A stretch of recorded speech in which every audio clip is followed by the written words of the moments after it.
네, 엘럿입니다. 네, 오늘 영상을 여러 개 올리는데 하다 이제 제가 주식 방송도 공개 방송으로 하나 올려가지고 거기에 지금 청원 동참 좀 해달라고 부탁을 드렸거든요. 지금 10,000명도 안 돼요. 50,000명이 돼야 되는데 날짜는 점점 다가오고 여기 화면에 보이는 것처럼 D-18입니다. 12일이 지났어요. 근데 5분의 1도 안 돼요. 이제 20% 이제 막 다가서고 있는데 여러분들께서 많이 좀 도와주세요. 그냥 오늘의 숙제로 여러분께 드리려고 그냥 영상 하나 간단하게 찍었습니다.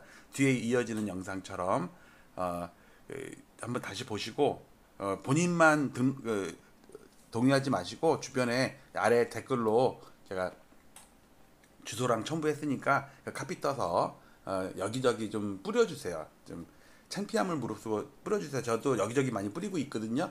네, 부탁 좀 드릴게요.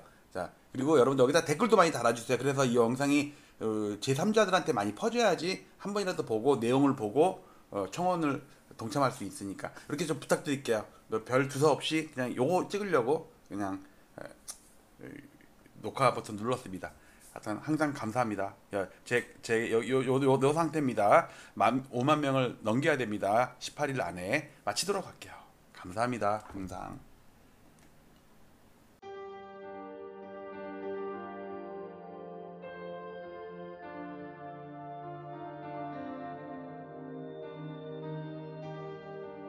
지난 2월 12일 오세훈 서울시장의 갑작스러운 토지거래 허가구역 토허제 해제와 3월 24일 확대 재지정을 기폭제로 서울 아파트 시장의 투기적 과열 양상이 격화되었고 시장 교란 행위도 빈번히 발생했습니다. 한국은행의 통계에 따르면 부동산이 가계 순자산의 73.7%를 차지한다고 합니다. 좁은 국토와 한정된 토지에서 남들이 들어가 살아야 할 주거 공간에 투기를 하고 막대한 불로소득을 올리고 자랑까지 하는 시대는 하루빨리 종식되어야 합니다. 부동산 시장의 투기와 주택 가격의 비정상적인 상승은 국민들의 주거 불안과 청년들의 근로의욕 저하, 사상 최악의 저출산 등 사회적 문제로까지 이어지고 있기 때문입니다. 저는 올해 3월 이후 국토부 실거래가 공개 시스템에서 비정상적인 계약 해제 건수가 폭증하는 것을 목격하였습니다. 아파트 시장을 폭등시키는 것은 일상적인 100건의 계약이 아닌 신고가 한 건에 의할 때가 많기 때문에 투기 세력들은 쉽게 이러한 유혹에 빠집니다. 과거에도 신고가 허위 등록 후 후속 계약이 등록되면 슬그머니 이를 해제하는 등의 사례가 종종 언론에 보도되기도 하였습니다. 이는 해당 아파트의 실거래가를 조작함으로써 시세를 올리려는 부정한 작전에 해당합니다. 그러나 이를 감시해야 할 국가기관의 조치는 어디에서도 찾아볼 수 없었고 그 실태조차 파악도 못하고 있는 것으로 보입니다. 이에 최근에 비정상적인 실거래가 대량 계약 해제 사태를 통계적으로 집계하여 과거와 비교하며 그 실태를 먼저 알리고자 합니다. 본 청원의 취지는 국토부 실거래가 공개 시스템의 신고가 허위 계약 등록 후 후속 계약 등록 시 이를 해제하거나 계약과 해제를 반복하는 자전거래 등 책임있는 국가기관의 아파트 실거래가 조작 여부 실태 조사를 촉구하기 위함입니다. 또한 허위 매물 등록과 시세 담합, 허위 계약 자전거래 등 부동산 시장을 교란시키는 작전 세력 감시를 위한 금융감독원, 증권감독원과 같은 부동산 감독원 설립을 촉구하기 위함입니다. 본 청원을 계기로 국가 차원에서 건전한 부동산 거래 질서를 확립하여 집값 폭등과 이로 인한 불로소득을 차단하여 사회 갈등을 해소하고 국민의 주거권을 보호할 수 있는 부동산 거래의 공정성 및 투명성을 확보해 주시기 바랍니다.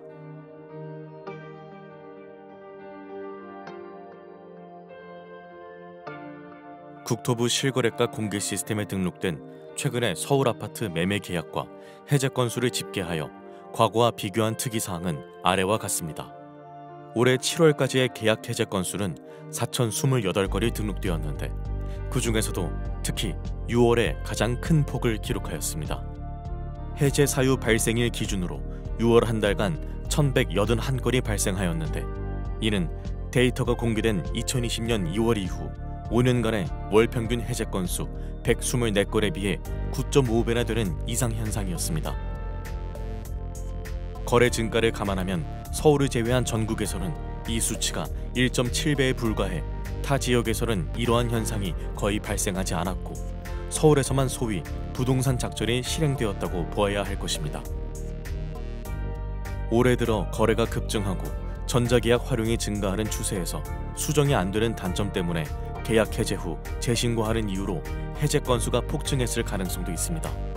그러나 2024년 기준 전자계약 활용 비율은 5.95%에 불과해 여전히 종이 계약서 활용 비율이 94%에 이르고 3일 이내 해제 비율도 3.9%에 불과해 단순 실수나 변심으로 인한 해제 건수 급증의 가능성은 적어 보입니다.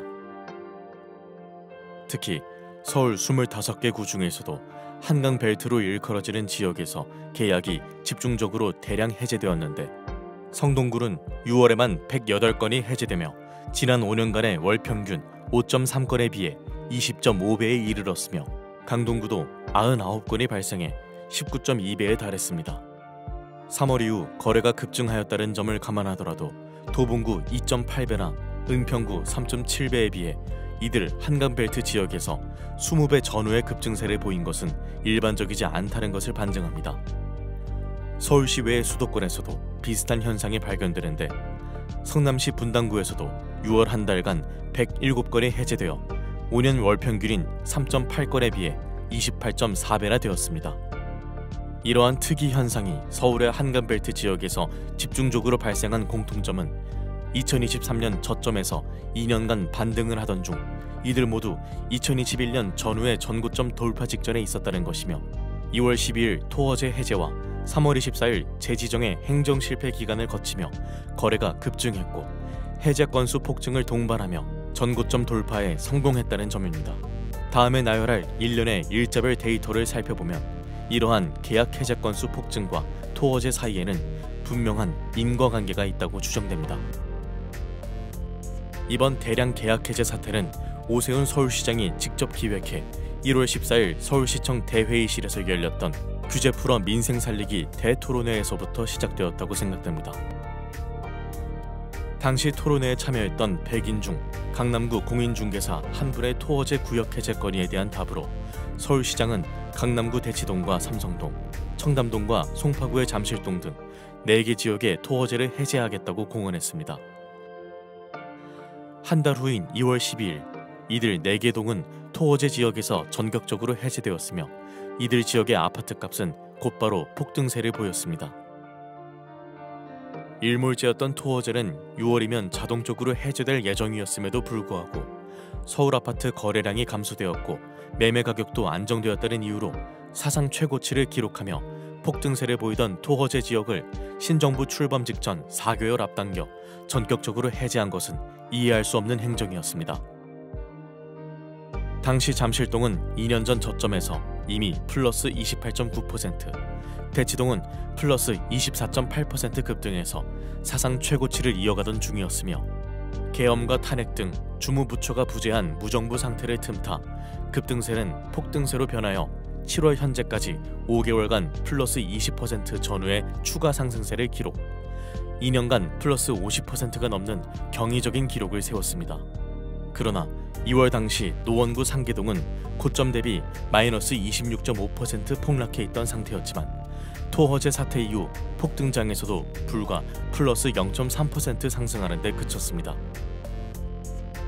결국 2년간 대치동 세대수 상위 9개 단지 14,169세대의 평균 매매가가 28.7억 원에서 43.1억 원까지 플러스 14.4억 원, 플러스 50.6% 급등하는 동안 상계동 세대수 상위 34개 단지 46,751세대의 평균 매매가는 7.5억 원에서 5.7억 원까지 오히려 마이너스 1.8억 원, 마이너스 23.5% 급락했습니다.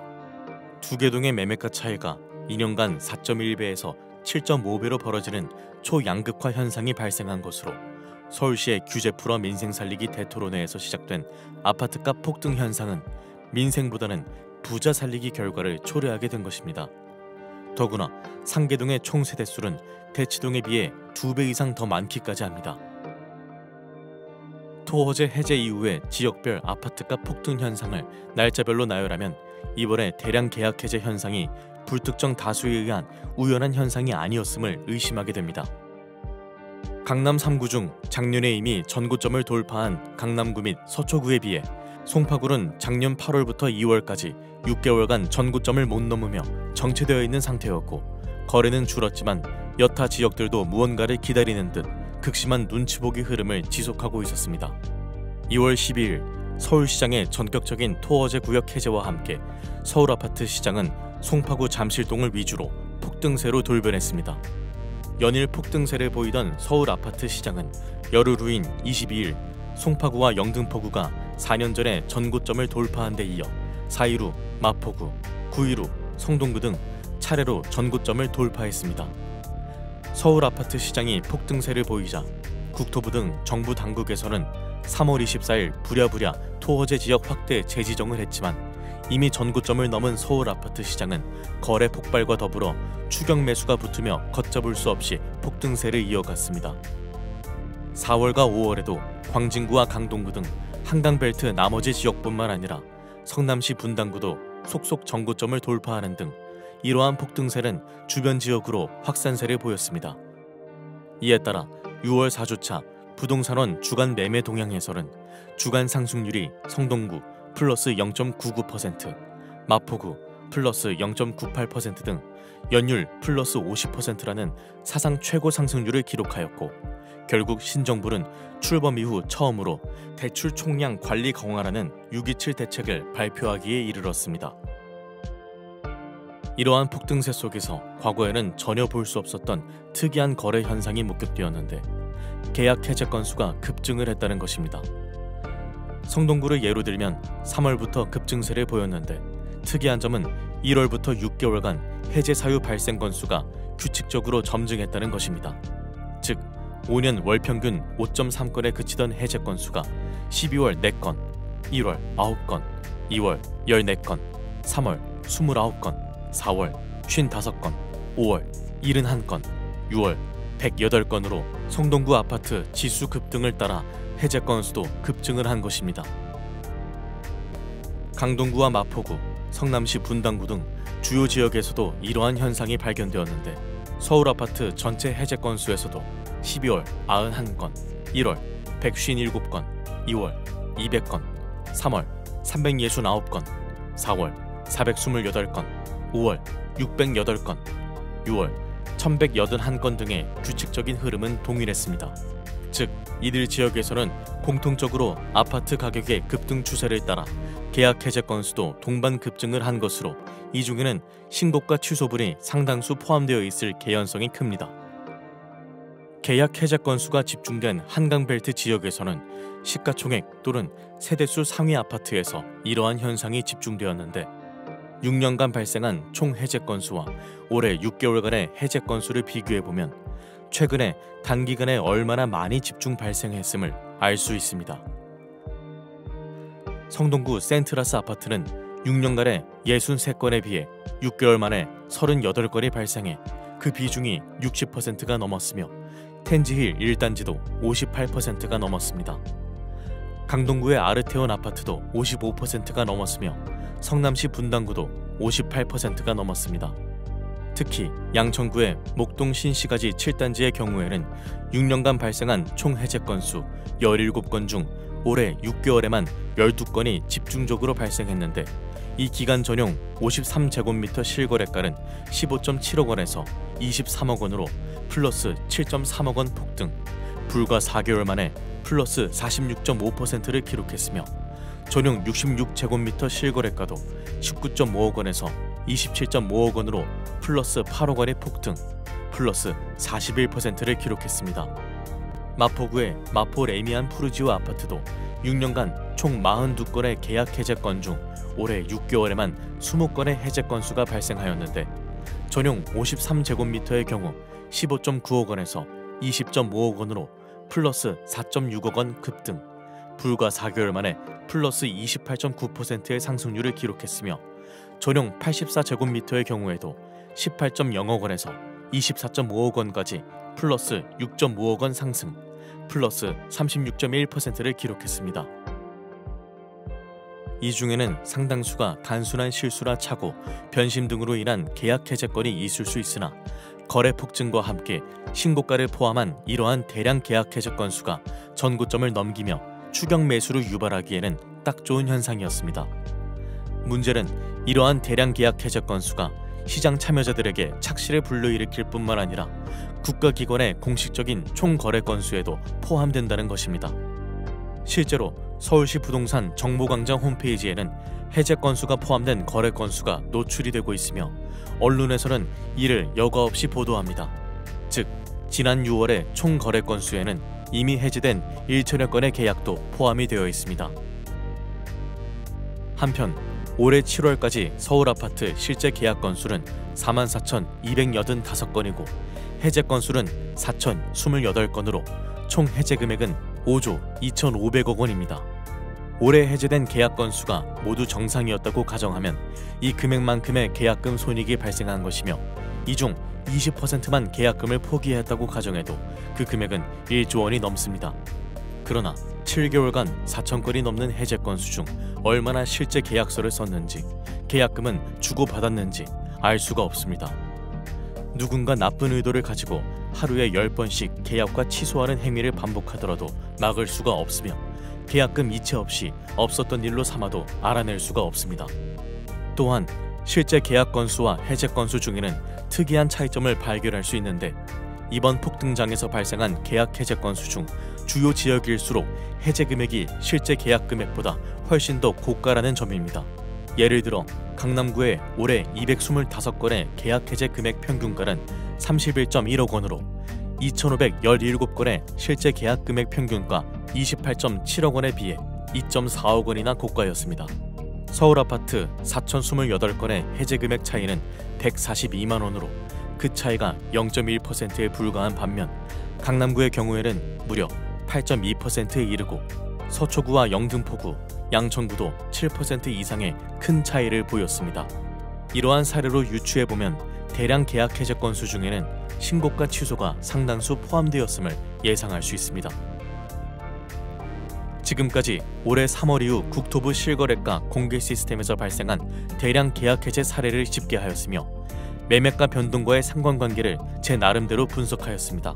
이를 바탕으로 수많은 계약 해제 건수 중에는 신고가 허위 계약 등록 후 후속 계약 등록 시 이를 해제하거나 계약과 해제를 반복하는 자전거래로 의심될 만한 정황을 발견하였습니다. 그러나 관계 당국이 아닌 일반 시민에게는 보다 상세한 자료에 접근에 한계가 있고 위와 같은 개인 한 명의 분석만으로 실제 문제가 있다는 것을 단정짓기는 어렵습니다. 이에 저는 국가기관에 이와 같은 청원을 하는 바입니다.